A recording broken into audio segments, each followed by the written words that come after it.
So we're going to talk about school and kids. Should I homeschool? But we're going to do a homeschooling panel here with 3 grown-ups, 3 ladies that have homeschooled their kids. I think, how old is Lisa's oldest kid? 12. 12. And then Grace is 9, 11, 12. And then one family has 2 kids and 2 of the families have 3 kids. So what does it look like to homeschool? Can I homeschool? Do I have what it takes? Is it the right thing for our family? So we're going to have that coming up in the next couple of months.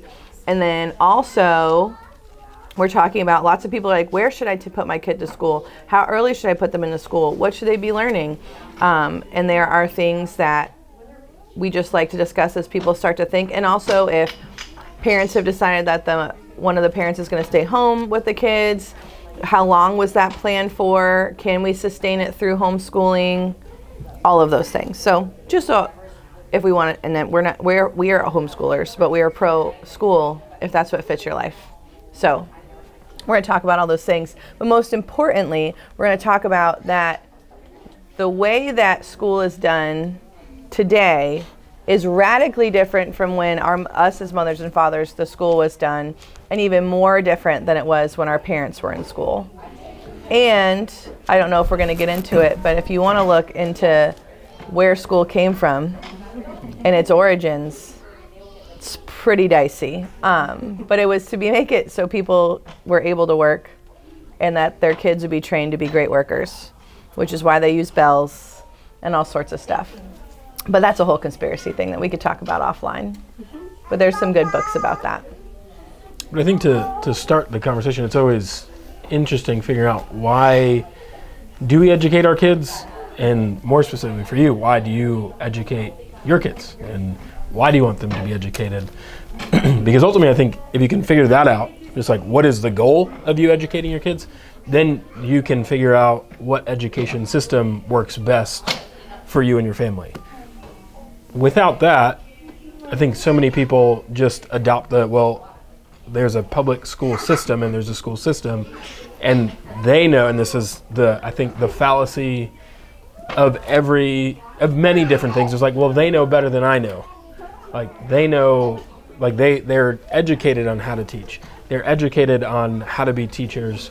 And so I am not educated in that manner, so I'm not good enough to be able to educate. And I think there's and I think we talk about it all the time with healthcare stuff.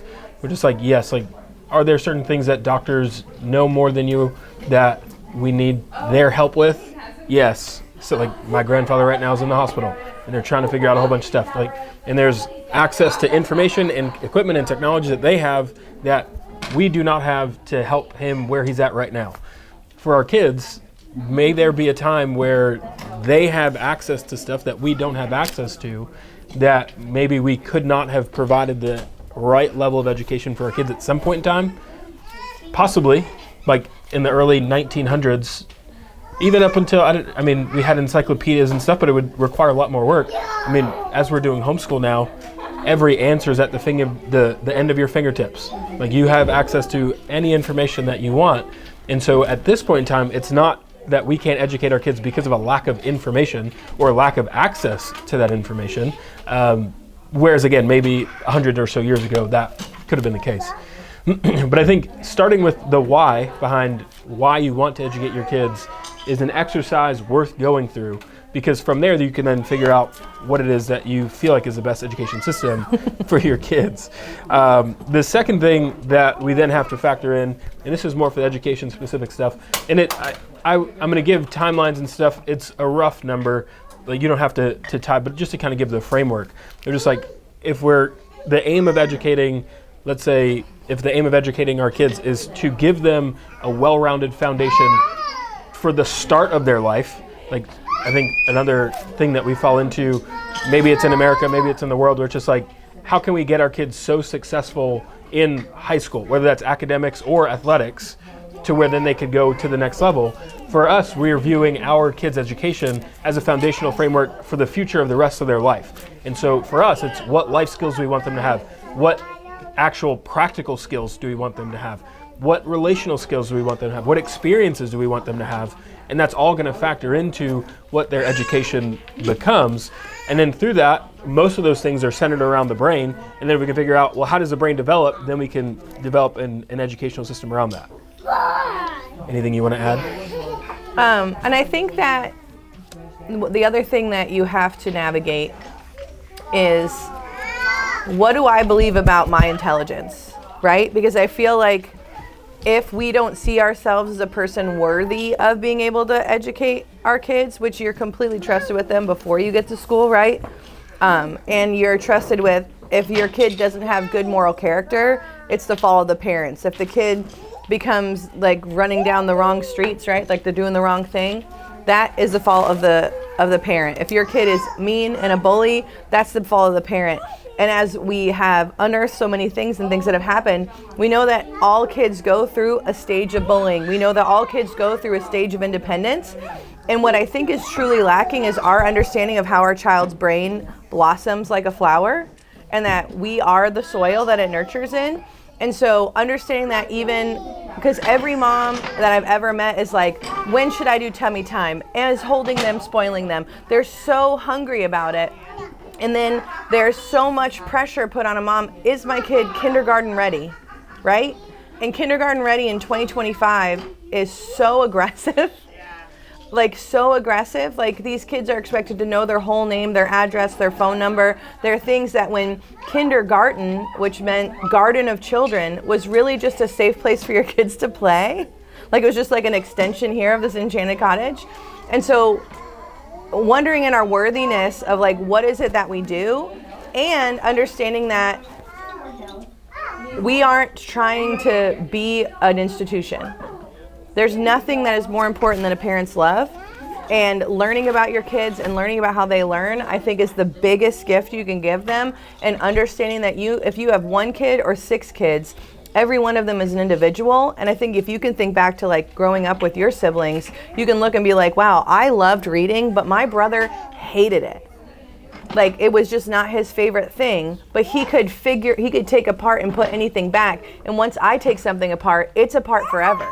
Like, you know what I mean? Like just because, and honoring that difference in our brains. And so that would be my biggest encouragement as you go into, what kind of school should I do with my kid? Is my kid ready for school? How early should I have them be learning letters and things like that? Because I think where we're at when we're sitting here with 1, 2, and 3-year-olds is, should I be teaching my kid letters? One of the fun facts that I learned is that if your kid can do the ABCs, they're ready to potty train. That's one of the things that people say, because they have to be able to sing this whole song, and then if they can do that, it lines up with potty training. It's like when certain teeth show up, it lines up with what you can eat. But also, what was the thing we learned about molars? Like they don't walk before they get molars. Remember we watched that thing? And so when your kid's popping molars is right around the time that they're going to start walking. And so we have all these signals that we don't even know. And so let's just get curious and learn about that, because we're always learning, right? Like just because we graduated from high school or graduated from college doesn't mean that we stopped learning. Now we get to learn what we love.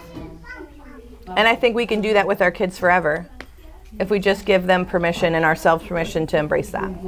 Yeah, that's definitely one of the goals that we have for our homeschool, is to make our kids love learning. Like, just so, because like you said, like learning can't stop when your education stops. Like you have to keep learning. But if you and I feel like for so many kids, especially kids who struggle in school, we make school such a burden to them that they hate learning. And then we don't let them have a lifetime of learning and growing. It ends in high school or ends in college, and there's like, then I'm just going to go do whatever I do, and then you just kind of exist from there. So it's one of the things that we want to make sure that we help our kids love learning and not despise it. So I want to talk about first how the brain grows, and I'm going to try to not make it too technical, but essentially, like Dr. Bridget said, the brain blossoms like a flower. It goes from the bottom up, from the back to the front, right to left, and inside out. And then with that information, like just knowing that that is true, then we can figure out, well, based off of those parts of the brain, what things do we need to feed our kids in order to help their brains grow as best as possible. So if the brain grows and the nervous system grows from the bottom up, the bottom part of the brain is the spinal cord, and so that's why chiropractic care is so important, because it optimizes the spinal cord to do what it needs to do in the brainstem. But then that's also why movement is important. That's why giving your kids tummy time is important. That's why for babies, one of the first milestones that we see is them holding their head up against gravity. Like, that is important, because those are all bottom up parts of their development. It's a part of their cerebellum growing and developing. So that's literally like right here. Yeah. But this is where, like, if you close your eyes and you can touch your nose, that's called, the fancy word for that's proprioception. That lives back here. This is also where the eyes work. So like if you are sensitive enough to it, you can like put your fingers back here and move your eyes, and you can feel the muscles back here moving. It's pretty wild. But that's why your kid's sight develops so much. Like if you ever did any app where it told you like your kid can see this far and then this far and then this far, it's because this part of their brain is developing. And when you see them move their hand and they like totally miss their mouth, it's because they haven't developed proprioception. So the first time you see your kid like get their hand and they're like, oh, and then like get it here, like major brain development is going on here. It's also why when you're drunk, they test this, right? Because this is a foundational part of your brain. And when you are intoxicated, you are going back to your most primitive things. So it's like really fascinating to like tie this all together in a way that we understand. Absolutely. And so with that, there's also the back part of the brain that also does a lot of the same stuff. And what we see during that window where the back of the brain and the bottom of the brain are most active is primitive reflexes. And so that's where you touch the baby's head and they turn their head, you put something in their hand and they grasp their hand. And so as we go through what the brain does, you'll see a level of sophistication that increases with our ability to engage in the world. And so we get to see initially, and I think food is the easiest way to see this, for a newborn to eat, you touch the side of their mouth and then they turn their head, and that stimulates them to be able to eat. If you can touch the roof of their mouth, or if the mom's nipple touches the roof of their mouth, then they will start nursing. But it's reflexive. They're not just nursing on anything. Like there has to be some sort of stimulation to get them there. Then as they continue moving, and so we go from primitive reflexes, then we go to rolling. And rolling develops a lot of the midline and the core structures. Then we go from rolling to sitting up, which again is another core strength thing. And then we go from sitting up to crawling. And there's obviously a lot of stuff happening there, but there's sitting to crawling. You could even say, theoretically, what we typically call crawling is not actually crawling, but to simplify it, we'll say like army crawling can happen first, and then it's actual crawling, which happens next. And we could dive into the impact of crawling. And then crawling, we'll see them start to get vertical. And they go from crawling on all fours to then they stand up and they start cruising on 2 feet, and then they start walking. And then typically with molars, typically around a year. And so most of that stuff is the bottom and the back part of the brain there. And then we go, once they start walking, I have this picture in my mind that I would love to make it into some sort of graphic where it's just like, it's almost the best way that I could explain it to make it tangible. It's almost like a relay race, where it's like the one part of the brain hands the baton off to the next part. And so as we're doing all these things early on, the primitive reflexes and the movements, then we're essentially increasing and passing the baton to the next level of the brain. Once we start walking, then we pass the baton to the auditory centers. Oh, you're good. We pass the baton to the auditory centers, and so that's where, and there's a whole arc of development for that we could talk about, but auditory is auditory verbal. So you can process language, and then you could also create language. But that typically happens in the sides of the brain. And so that's where, again, we're moving from the bottom to the top and from the back to the front. Yeah. So when you're crawling, one of the things that happens is that you build this thing called the corpus callosum. It's this pathway that has the left and the right brain talk.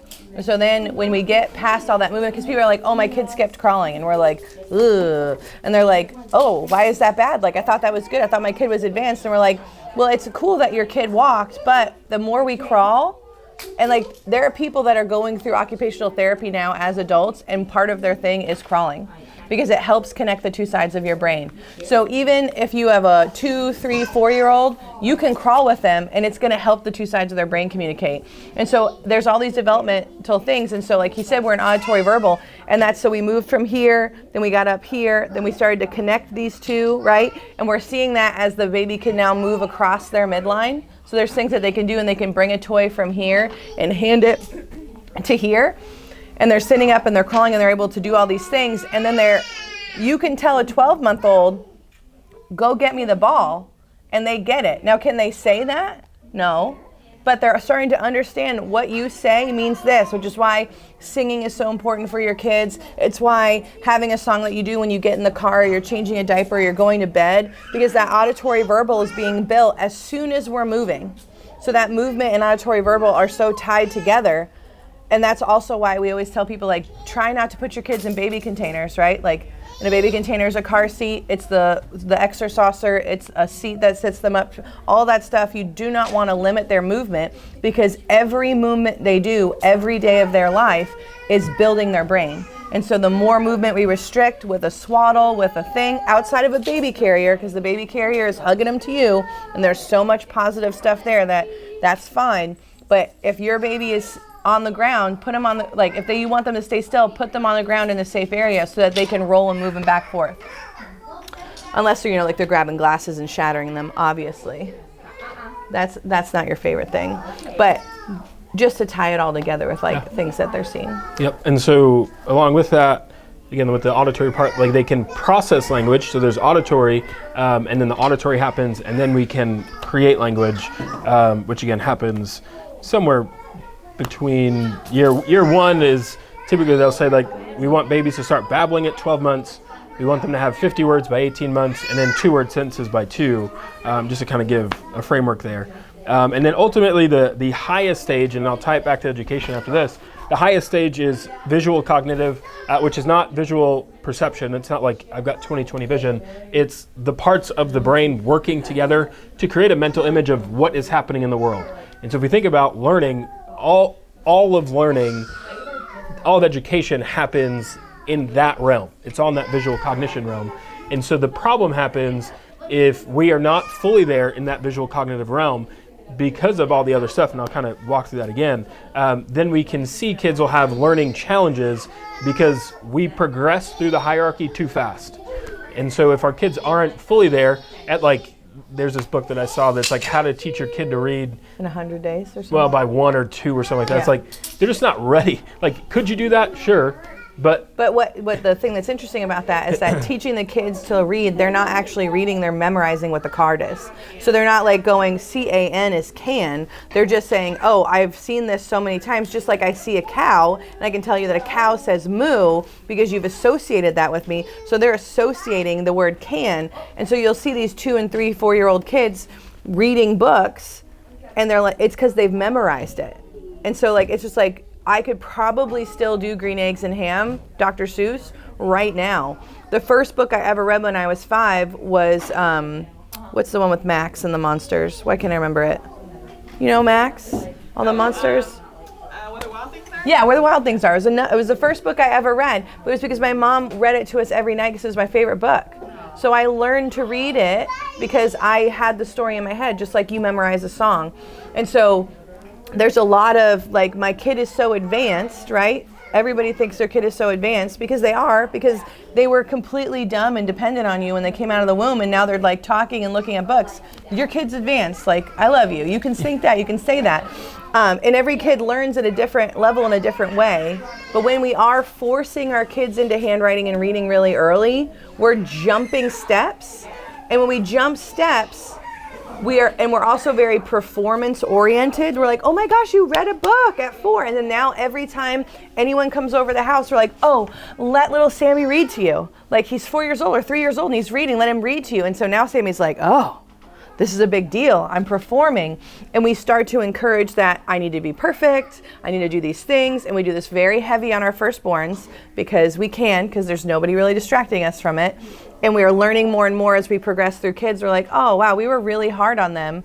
But we tend to see firstborn kids be perfectionists, be the ones that perform, be the ones that support the parents in every way, the ones that put things away, because, especially as other kids come, they're like, well, you know better. You know this. Or they see that their parent is stressed, and they're like, I can identify stress in you. I'm gonna perform because you give me so much. Like, wow, you did such a good job, right? And they're like, I just want to be a good job. Yes. And so to kind of recap, it starts, the brain grows from the central nervous system to the sensory nervous system. That's where, again, like, movement is so important, and not putting your kids in restrictive things. Then motor development, auditory development, and then cognitive intellect happens last. And that is where when we can see kids, and again, we see many types of kids, but we'll see kids even as simple as like ADHD, like my kid can't sit down and focus. Like typically that is because their system is too overwhelmed to be able to sit down in a chair to learn. And now we can have a whole conversation just like the difference between girls and boys and how girls tend to be school ready sooner, where boys typically it's harder to get them to sit still for 6 or 7 hours. It's easier for girls to do that than for boys. And so there's even a readiness there. But a lot of times we'll see, and we all have different things. Like even with this, like it doesn't all happen so sequentially. A lot of it's happening simultaneously. And we all move up and down. We all have our different things when we're stressed. Some people, when they're stressed, they want to listen to music. Other people don't want to listen to music. Some people want to move. Some people want to go to the gym. Some people want to sit in a sauna. Some people want to sit on the couch. Some people... A great example of this is, you know when you're driving around and you're lost? What's the first thing you do? Turn off the radio. You're like, okay, I don't know where I am. You're like, because your brain is processing that song, and so you need to turn it off. And this is something I've seen that's so fascinating with my son who's 6.5. I'll be talking to him and we'll be having a harder day, and I'll be like, hey man, you need to clean this up, you need to do this, you need to do that. And he will turn to me and he'll be like, can you just stop talking? Like that's what he'll say, and instead of being mad, like, because he's not trying to be disrespectful, he's just like, and he literally said to me the other day, he said, I can't do more than one thing at once. I literally said that to my mom the other day. Yeah, he was like, and I was like, wow, what a perceptive thing to say at almost 7 years old. But he was like, Mom, I can only do these Legos and then I can go in my room. But to say like, hey, I need one thing at a time. Right? Like I need one thing at a time. That's the other thing that kids flourish in is when they have a rhythm and they're like, all right, we're doing breakfast and then we're doing this and then we're doing this and then we're doing this. Or like telling my son has a personality where he has to know what comes next. So he's like, what are we doing today? What day is it? I remember when he was 2 and we had a lot of help watching him because we were here alone without any family. And he said, who's taking me today? The first time he said that to me, it broke my heart, right? Because I was like, what do you mean? He's like, who's taking me today? Because he had 2 different nannies and he wanted to know, where am I going? He's not like, oh mom, you're so terrible because you dropped me off somewhere. He was like, I just need to prepare. And then as Karen turned 4, she's between 4 and 5, she's really gotten into this, like, where are we going? And then what are we doing next? Because there's a time that your kids develop where they understand this is where we go and then we're doing something after. And somewhere between 3 and 4, am I correct in saying that? Is where the time thing happens, and where they're like, what are we doing next? What are we doing next? And you'll see, like you'll hear your kids as you're driving, they say, how much longer is it going to take? Or where are we going? Like, and that's where I think observation is just so key, because they'll tell you. They'll tell you, oh, here I'm in this developmental park. Now I really want to understand what time is. And so like kids do not understand what 15 minutes is. Like when you're like, we're leaving the park in 5 minutes, we're doing this, they don't get it. It's not a process they understand. They can understand a visual timer, and a visual timer that you have built in for you is doing this. So if you're like, we have this much time left, and then you tell them you have this much time left, and you're like, all right, it's time to go, they get that. But if you said 15 minutes, 5 minutes feels like an hour to them. And so again, understanding, oh, I have a 1 or 2 year old, or my 2-year-old, we're going to the park and it's always hard to leave. The 2 things you can do is say, we're going to leave in this much time and now it's this much time, so we have to go. And the other thing is to say, okay, we're going to be going. Would you like mommy to carry you, or do you want to race to the car? Because those are 2 options that we're giving them of what we want to do. We're not saying, is it okay if we go? Because we're not getting permission from our 2-year-old to leave the park, but we're saying, do you want to race or do you want me to carry you? And that way both of them are leaving, but they still have some power in the way that they go. And that's where the terrible twos come in, right? Everyone's like, oh, you have the terrible twos. The terrible twos isn't terrible unless you don't honor your kid as an autonomous person, because they want to be a part of the team. But that means that they want to have some say. That also doesn't mean that you listen to them. They're like in power. But they would like to be like, oh, I'd like to pick between the blue and green dress today. Like you don't say, okay, you want to get your shoes on. You go, would you like to wear your black shoes or your pink shoes? Then we're getting there. It's a different talk. It's a different talk. But I mean, it's about brain development. Yeah. Another way that the brain develops, so bottom up, back to front, is, I would say bottom up is mostly movement.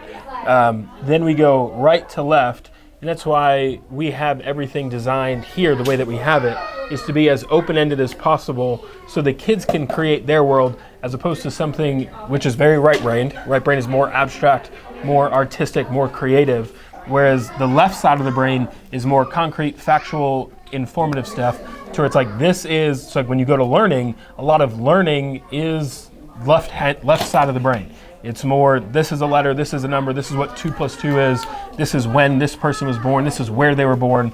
And so we have to start with the right half of the brain first for overall brain development. And there's even some people who have said that if you engage the left half of the brain's learning too soon, you inhibit almost permanently the right half of the brain doing what it needs to do.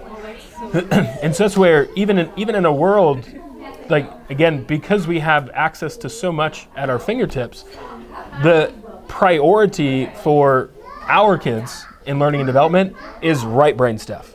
Because I think whereas with our parents when we were growing up, there wasn't access to information as readily, so you would have to go to a doctor. You would have to go to a specific person to help figure out your stuff. I mean, now it's getting even crazier where you just type it into your robot and the robot will tell you. But the part of the brain that you need to be successful in today's world is the right half of the brain.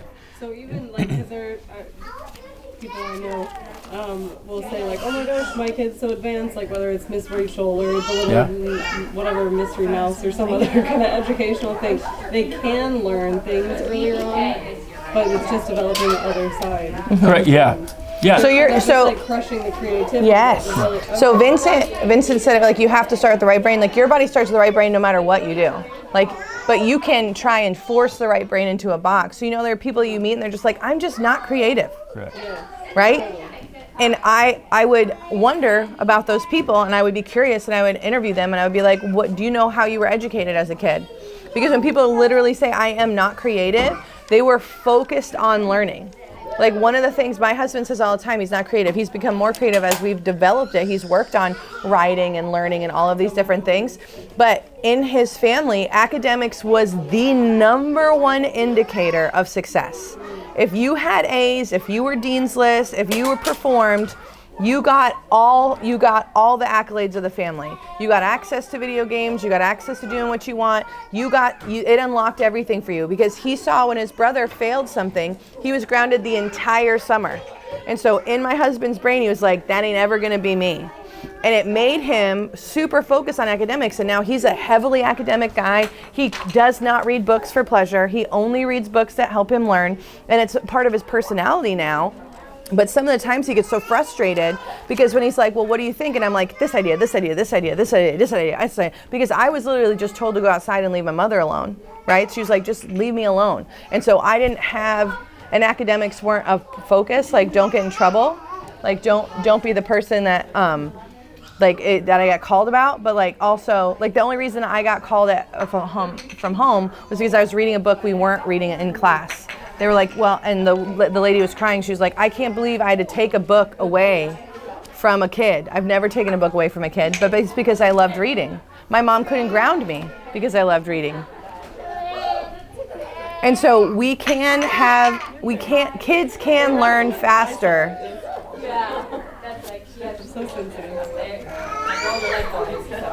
Kids can learn faster. What we're discussing is whether or not they should. Well, I think it kind of goes back to the point of why are we educating our kids? Like, do we want our kids to win at 4 years old? Like, do we want them to reach their apex at 4? Or do we want to set them up for success to where they can win at 40? Like, that I think is, like, could you force your kids to learn how to read super early? Yes. And we're having this discussion with my parents with like phonics. And again, it's a whole nother thing. It's like, how are you going to teach your kids how to read? If the goal is just to get them to read, sure, you might be able to get them to read at 1 or 2. But if you want them to be able to learn how to read so they could break down information when they maybe don't know the context of the word or they don't know meanings of words, and like actually teach them language, like, you probably don't need to force reading early on just so they can read the book. there's a bigger process that needs to take place in order to have a brain that's working Like optimally. have the desire to actually know Correct. why it's important. Yeah. Correct. And so our son is 6.5, he'll be 7 in June, and he cannot read. And he is starting to have a desire to read, but whenever we do any of the things that work towards reading, like actual like homeschool things, he gets so frustrated. Like he gets so angry about it because he's just not there. Handwriting, like he just cannot stand handwriting, which from talking to a bunch of friends, like boys don't love handwriting as much. Yeah, because it's just not, because it's sitting But and it's he focused. also, and again, this is the really cool part, and where I think a lot of this comes to play, is that he also has a really hard time with fine hand movements. So like when you have him do this finger ladder, like he really struggles with doing that. And so that is where, like, is he even ready to write? And if he's not ready, and again, like if Vincent were in the school system, he would be in the 1st grade, he'll be going in the 2nd grade. And it's just like, if he couldn't write, then they would sit down and make him connect all these dotted lines and just do it over and over and over again. And that's what learning, writing, reading, all that stuff just becomes just rote memorization, where you just practice it and practice it and practice it. But he doesn't not know how to write. His brain is still in the process of figuring out the fine motor control that he needs to be able to hold a pen or hold a pencil and to write. And so to view him as like not having great handwriting, when again and the hardest part I think for reading is that from this book that we have that is chock full of information, it just talks about how writing develops before reading, but you get way better at reading before you get better at writing.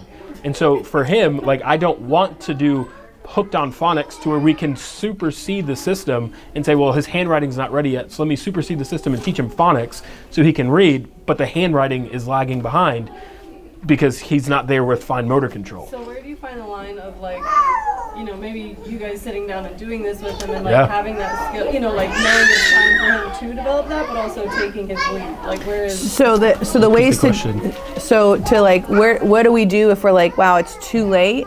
So really between 7 and 9 is where this really needs to start happening. But also they'll see like, well, I tried to get my kid to read since 5, but really he didn't take off till he was 8 because that kid was ready at 8. And then there are some kids that are like at 5, they're ready to read. Again, this is just a difference. But if we're looking at his struggle with handwriting and his lack of joy, then what we want to do is increase fine motor activities. So one of the things my son loves to do is finger knitting and sewing. Like he loves it. Like he wants to thread beads and he wants to do this thing. Like he thinks it's so great. Or tie knots. Those are all fine motor, small things. And so I don't know if our daughter just caused something. That's not her Bobo. That's not yours, girl. Are you sleeping? Are you sleeping? No, ma'am. okay, so like developing skills in ways Yeah. And so other fine motor things are, let's make cookies and let's roll the cookies into the shapes of letters. And so like, because he knows his letters. Like so, and he knows his numbers. So if I said, okay, we're gonna make some sugar cookies and we're gonna roll them and we're gonna shape them into the letters and then we're gonna bake them and eat them. And while we're baking and eating them, he's helping me measure out things, which is also fine motor. He's helping me stir, which is fine motor and really frustrating, right? Because like as you get to a cookie consistency, that stuff's hard. But hard work is what boys love. So boys love a challenge. They want it. Like Karen will do it and she'll be like, this is too hard for me and stop. Because it's just not her thing. And that's not to say girls can't do things. I just think to honor the differences between your children. And there are boys that are going to be that way and girls that are just going to be like, I can do anything, right? Because that's personality. But those are the things that I would do if I was worried about my son doing fine motor. Also, one of the things that we learned is that you should not be able to write until you can climb a tree.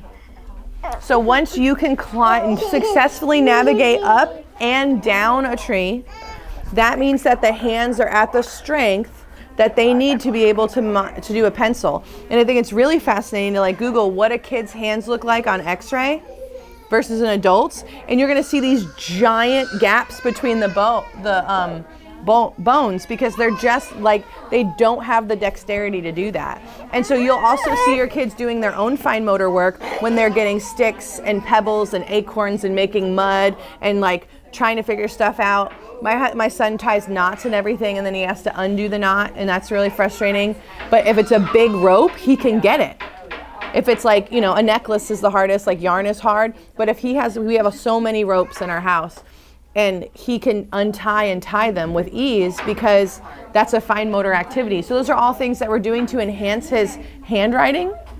So they started school too early. Mm-hmm. So like my mind goes straight to Reese. Mm-hmm. And daycare since 6 weeks old. For 8 to 10 hour days. Yeah, long Daycare is time. like a 13, like, you know, not the beginning, I guess, but like. They're getting them kindergarten ready. Yeah.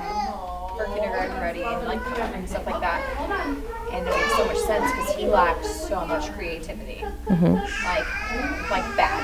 I'll be like, why don't you just be creative with your Legos? Yeah, and he wants to follow the instruction book. Make a box. Yeah. I'll be like, look what I created. It's a jail cell. And I'm like, well, I'm glad you're coming up with the fact that it's a jail cell, I guess. But So where'd that come from? Well, my son's obsessed with locking up bad guys, so, and they're the same age. So what I would do in that instance, Repeat the question. it's like, oh, I feel like What would you do if your my kid kid did not have was creativity? educated a little bit too more aggressively, and that we feel like they lack creativity. Your kid's brain gets hardwired at 8. So 8. So between 7 and 8 is the, I don't want to say the last vestiges, but your neuroplasticity, your ability to change, like the whole old dog can't learn new tricks. Your kid is going to have solid personality traits that they will have for the rest of their life, that they've developed through their childhood, and it's in there at 8. Oh, it sure is. But that can still. But that doesn't it's mean still they can't. changeable. It's still It changeable. just requires It's- way more work, and you Yeah. get way less change for that effort. Yeah, so like if somebody wants to be working more on like creativity. painting and Play-Doh. I have so much Play-Doh. Yeah. That's what all their gifts Yes. So even for Vincent, probably about a year ago, I think we were in Atlanta and went to the Lego store, and at that time we just had, like, we were transitioning from Duplos to Legos, and he was given like 3 or 4 of these kits. He just wanted to build whatever the kit was, and I said, this is going to be the last kit that you're going to get. After this, you're just getting Legos, because I didn't want him to be pigeonholed into following instructions to do step 1 and step 2 and put all these things together in the right order to make the right thing, as opposed to just, here are Legos, you build what you want with them.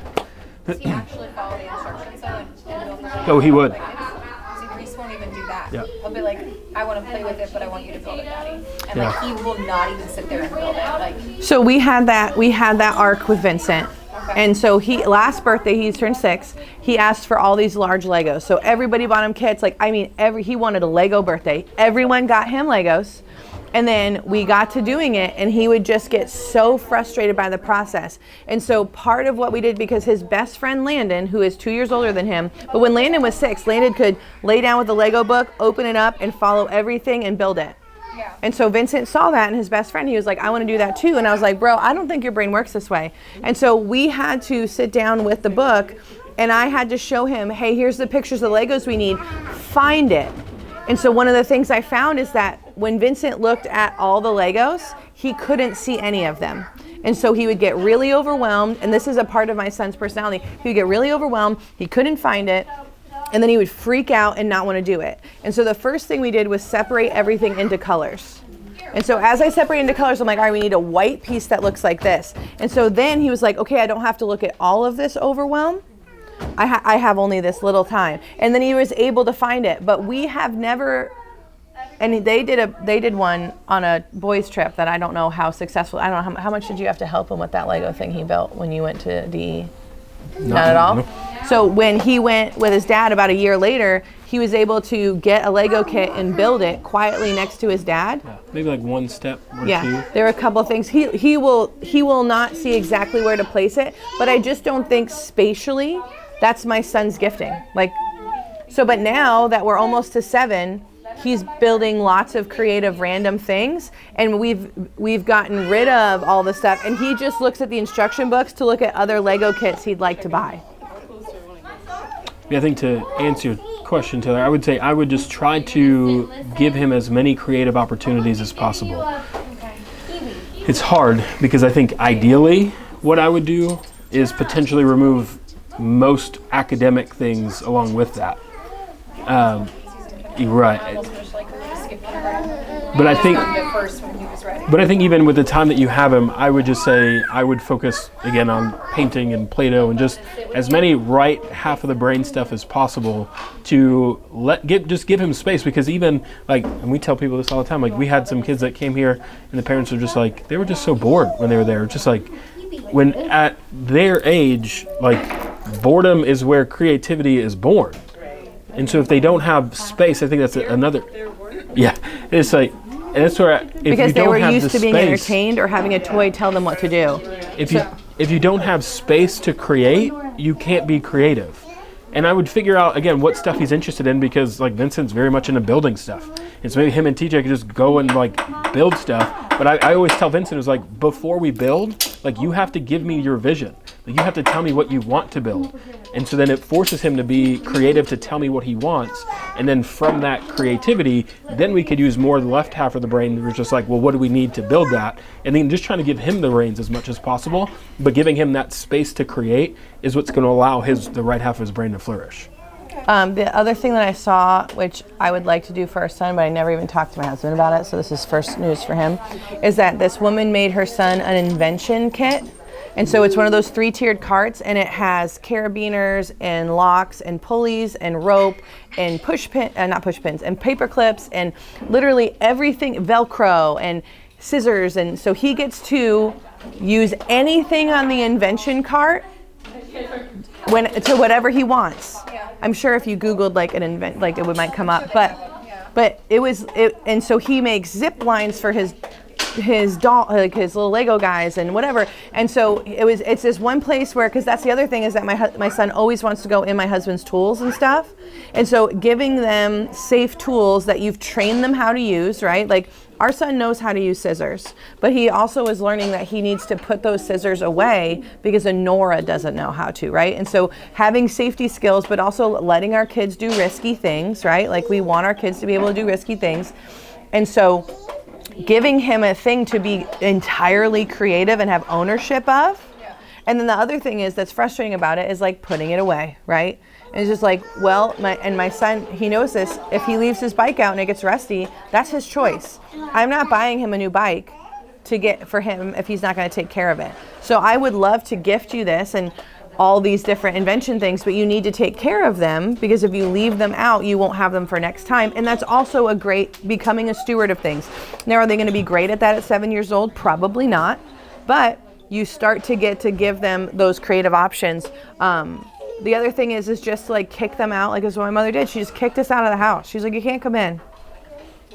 And that's what happens with my kids. I'm like, you guys need to go outside. Like, I'm done. Like, go do something. And their first question is, can we turn on the hose? And I'm like, looking at my life and how I want it to be. And I'm like, yes. But when you're ready to come in, you stand at the front door, right? But they want to make mud. Like, that's all they want to do. They want to make massive amounts of mud. And they want to get disgustingly dirty. And so those would be the other things, is like forcing boredom. You know, sidewalk chalk is great. Paint is great. What? So we do a lot of chalk. Mm-hmm. Just colors the square of the paper. Like So one of the things that you could do with him is, if he likes that, you for the first time could create an obstacle course. So color each different paver and then make lines and be like, he has to jump across this. And if you do that one time, then he'll get creative. He'll be like, I could make an obstacle course. And then that starts to open up the idea of I will do this, or I could do this.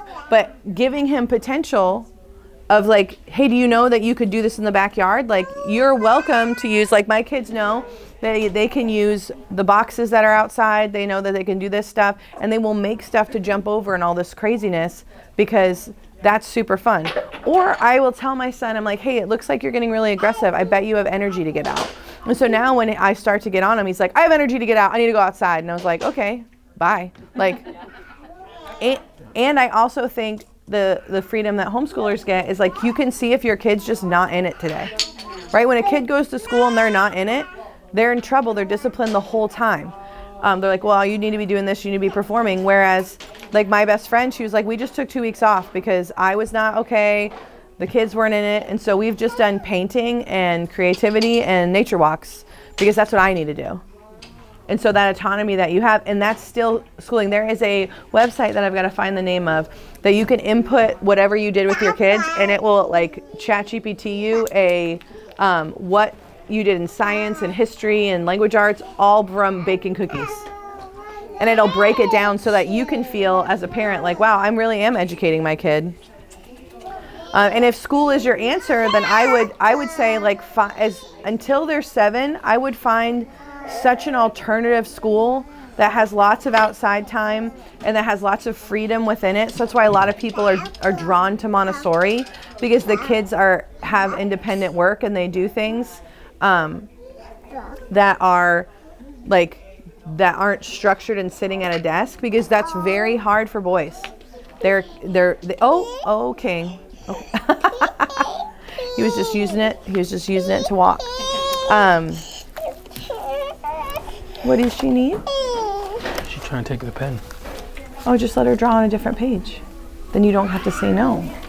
Just open the paper and let her draw on a different page.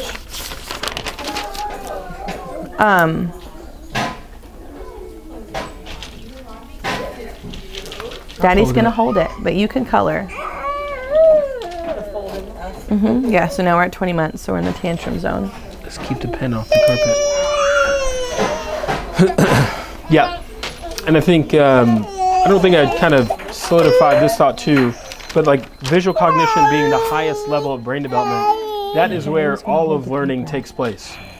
Most of learning is letters. Like letters in and of themselves have no value. The only value they have is the value we assign to them. Numbers in and of themselves have no value outside of the numbers that outside of the value we assign to them. History, timelines, places have no sort of value outside of what we ascribe to them.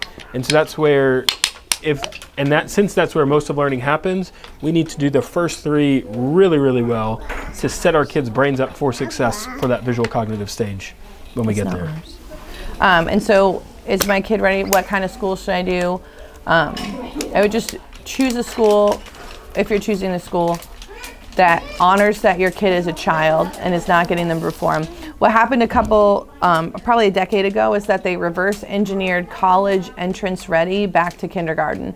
So they decided what a graduating senior should be capable of doing, and then they divided it by 12 and got it. And that's when the requirements, and there's now state testing in 1st grade, right? And sometimes in kindergarten, that's his Bobo, is that we are demanding children be ready for things because we have reverse engineered it from then. Not honoring the big giant cognitive leaps that happen from elementary to middle school and middle school to high school, but stuffing things down. And so writing your name and knowing your address has become such a normalized and function that your kid can't proceed if they don't know how to read. Which my brother was dyslexic, and so he got held back in 1st grade because they said he didn't know how to read. And it wasn't that he didn't know how to read, it was that he couldn't. And so he got held back. We're not doing uppy right now, okay? Yeah, my tea's up there, it's all gone. But because his learning difference, because dyslexia is also a superpower, it's a brain that works fast, right? And there's also ways to read or learn to read with dyslexia. Like there's a whole school here in Jacksonville that works specifically with kids with dyslexia, because there's a different way to teach them, but it doesn't mean that they can't learn. But now we have so much early intervention, right? But people are like, you can't be diagnosed with a speech problem or autism or all these things until you're 3.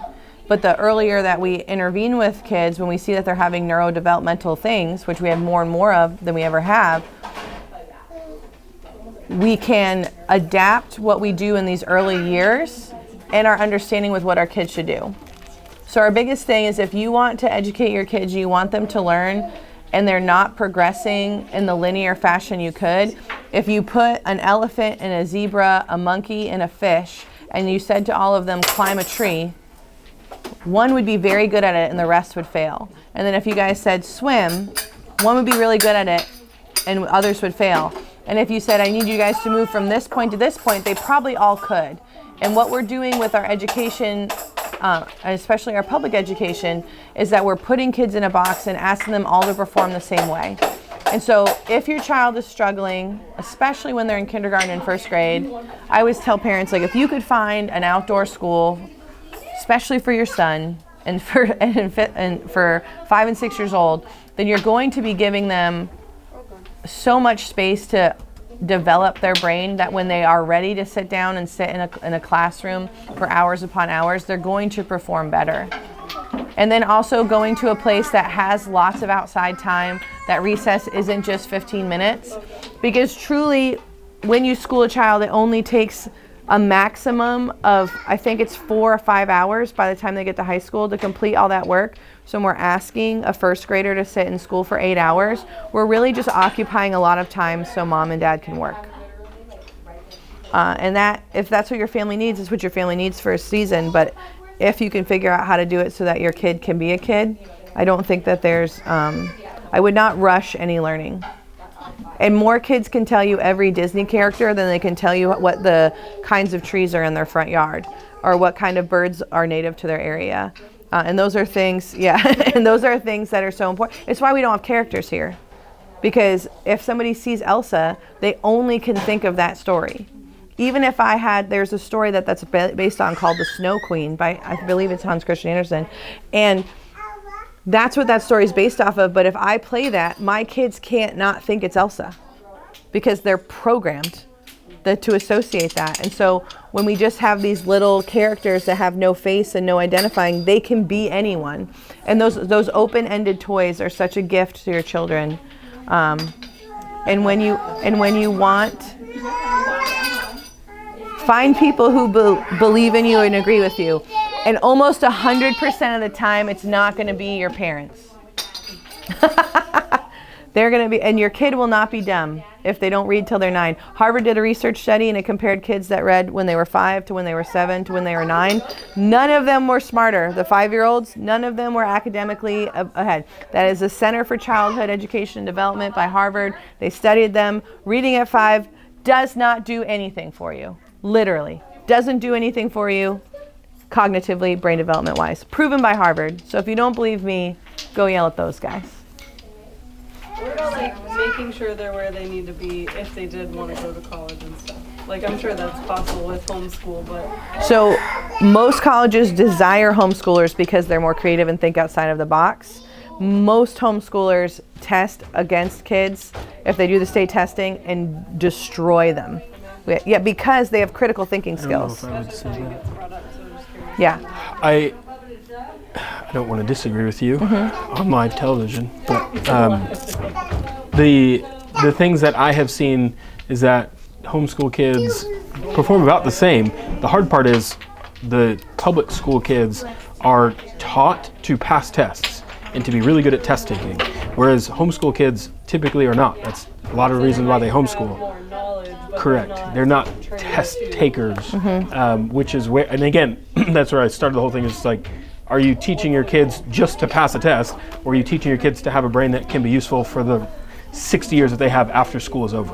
From imagine most homeschoolers want to be like entrepreneurs or something more creative. Usually they have a business. So many kids end up having a business. Yep. They're problem solvers. But if they wanted to be a doctor, if they wanted to go and be a lawyer, if they wanted to be these things, then the drive in them for the why that they want to do it, instead of being 17 and forced to pick a career and a thing, but they've experienced a lot of life, and they could say, well, I want to do, like, one of our goals is to expose our son to trades, like have him shadow people who do work, like this blue collar trades work, because those people are very wealthy. And if he was like, well, I still want to be a chiropractor, right? Like, I want to be like you guys and be a chiropractor. We'd be like, great, learn to become an electrician or HVAC guy or pour basements or put roofs on. Like, figure that out, because you could pay for your entire education and take 2 years and make the money to pay for it. And I guess they're cognitively more ready if they did want to start studying and reading and pressing in, then they would have better skill sets. A better foundation to build on. And also knowing, like, oh, I want to be a lawyer. Well, what kind of lawyer do you want to be? Because people are like, well, law seems great, and I want to do these 9 years of school. But are you being suave, Nora? She's trying to give her hugs and kisses. She's all done, I think. She's all done. But we want to say, well, there are estate lawyers, and there are real estate lawyers, and there are suave, honey. Yeah. And Nora's really getting into her visual cognition because she sees us coming. She's like, I'm not doing it. I'm not doing it. It was a hug. I was loving her.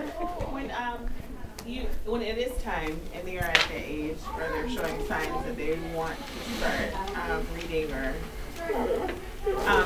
the sound method instead of letters first.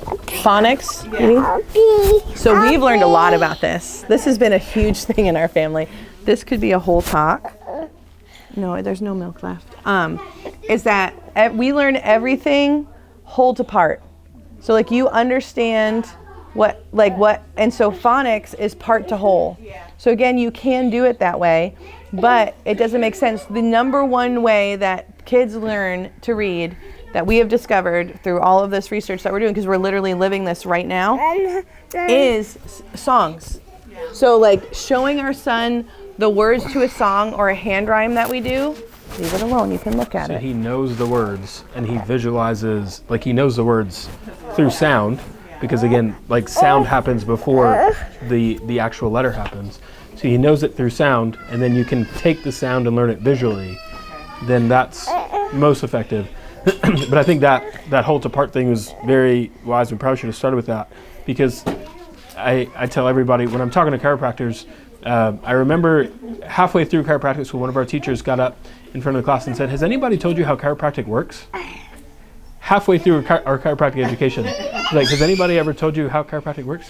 And he didn't even answer it. But it's like, we spent 3.5 years studying chiropractic. We spent $200,000 learning about chiropractic. And everything is all, here's a part, here's a part, here's a part, here's a part, here's a part, here's a part. And then you have to figure out the whole on your own. And so that's how education works. Like education works like, here's a part, here's a part, here's what happened in the 1300s, here's what happened in the 1400s, here's that. And so you learn all these parts, and then it's up to you to put together the whole. But you don't, the brain doesn't work that way. Yeah. The brain works so much better of like, here's the framework, which I think is kind of what Reese is doing, of like taking the box and like, here's the box, I could put stuff in the box. Like that's how the brain works.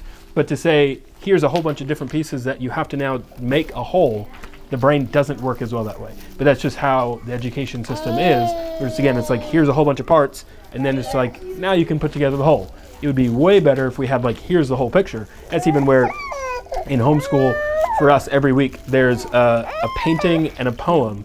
And along with the painting and the poem, we look up the artist and the author.